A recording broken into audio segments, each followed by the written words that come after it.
ఈరోజు మేము చీరాల్లో ఉన్న వాటర్ బీచ్కి అయితే వచ్చేసాము.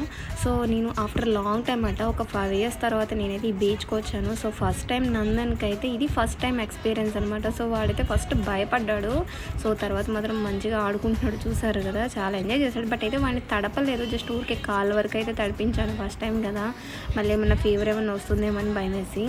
సో వాడైతే ఫుల్ ఎంజాయ్ చేశాడు. సో మేము కూడా అయితే బాగా ఎంజాయ్ చేసాము. వాటర్ మధ్యలోకి వెళ్ళాం అనమాట. సో అలలు ఎక్కువ రాని చోట ప్లేస్కి ముందుకెళ్ళిపోయి బాగా మునిగాము. సో నేనైతే ఫస్ట్ అనుకున్నా అసలు మునగకూడదు, బయటనే ఉండాలి, తడవకూడదు అనుకున్నా. సో తడవకుండా అయితే ఉండలేదు.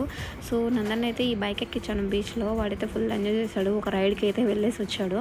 సో అంత అయిపోయిన తర్వాత మేమైతే ఇంటికి వెళ్తున్నాము. సో ఇంటికి వెళ్ళేటప్పుడు కూడా చూడండి, వాడు బైక్లో, మేమైతే ఆటోలో ఉన్నాము. సో వాడైతే మాకు బాయ్ చెప్తున్నాడు. ఏమీ తెలియని వయసులో వాళ్ళు ఇట్లా బాయ్ చెప్పడము, నవ్వడము, సో బైక్ డ్రైవ్ చేస్తున్నట్టు ఫీల్ అవ్వడము, సో ఇట్లాంటి కొన్ని మూమెంట్స్ చూస్తూ ఉంటే అసలు ఎంత బాగుంటుందంటే అంత బాగుంటుంది కదా.